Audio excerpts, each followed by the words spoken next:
देशवासियों, आज का ये बजट इंटरिम बजट तो है ही, लेकिन ये बजट इंक्लूसिव और इनोवेटिव बजट है।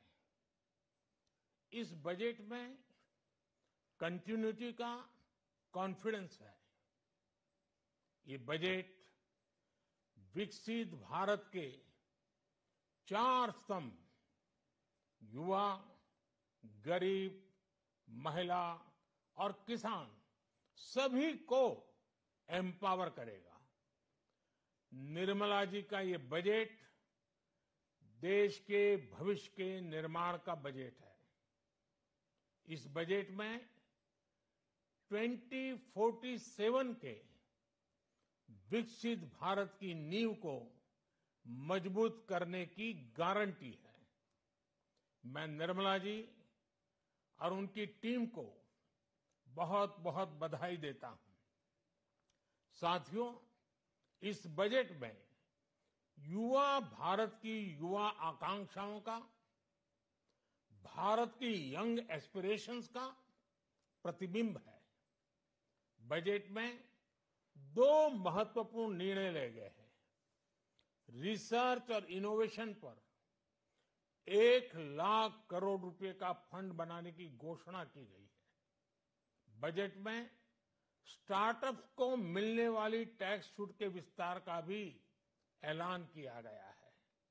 साथियों, इस बजट में फिस्कल डेफिसिट को नियंत्रण में रखते हुए कैपिटल एक्सपेंडिचर को 11,11,111 करोड़ रुपए की ऐतिहासिक ऊंचाई दी गई है। अर्थशास्त्रियों की भाषा में कहें तो एक प्रकार से स्वीट स्पॉट है।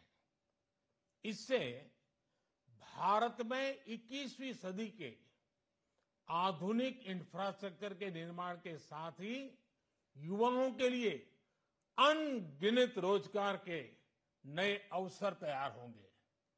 बजट में वंदे भारत स्टैंडर्ड की 40,000 आधुनिक बोगियां बनाकर उन्हें सामान्य यात्री ट्रेनों में लगाने का ऐलान किया गया है। इससे देश के अलग अलग रेल रूट पर करोड़ों यात्रियों में आरामदायक यात्रा का अनुभव बढ़ेगा। साथियों, हम एक बड़ा लक्ष्य तय करते हैं, उसे प्राप्त करते हैं और फिर उससे भी बड़ा लक्ष्य अपने लिए तय करते हैं। गरीबों के लिए हमने गांवों और शहरों में 4 करोड़ से अधिक घर बनाए। अब हमने 2 करोड़ और नए घर बनाने का लक्ष्य रखा है। हमने 2 करोड़ महिलाओं को लखपति दीदी बनाने का लक्ष्य रखा था। अब इस लक्ष्य को बढ़ाकर 3 करोड़ लखपति दीदी बनाने का कर दिया गया है। आयुष्मान भारत योजना ने गरीबों की बहुत मदद की है। अब आंगनवाड़ी और आशा वर्कर, उन सबको इस योजना का लाभ मिलेगा। साथियों, इस बजट में गरीब और मध्यम वर्ग को एम्पावर करने, उनके लिए आय के नए अवसर बनाने पर भी बहुत जोर दिया गया है। रूफटॉप सोलर अभियान में 1 करोड़ परिवारों को सोलर रूफटॉप के माध्यम से मुफ्त बिजली प्राप्त होगी। इतना ही नहीं, सरकार को अतिरिक्त बिजली बेचकर लोगों को 15 से 20 हजार प्रति वर्ष की आय भी होगी और ये हर परिवार को होगी।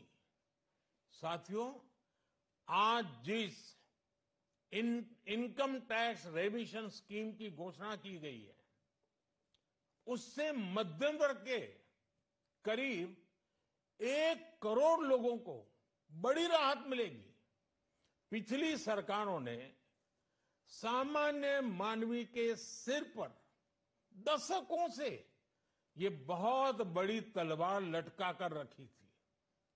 आज इस बजट में किसानों के लिए भी बहुत महत्वपूर्ण और बड़े निर्णय लिए गए हैं। नैनो डीएपी का उपयोग हो, पशुओं के लिए नई योजना हो, पीएम मत्स्य संपदा योजना का विस्तार हो और आत्मनिर्भर ऑयल सीड अभियान हो। इससे किसानों की आय बढ़ेगी और खर्च कम होगा। मैं एक बार फिर सभी देशवासियों को इस ऐतिहासिक बजट के लिए शुभकामनाएं देता हूं। बहुत बहुत धन्यवाद।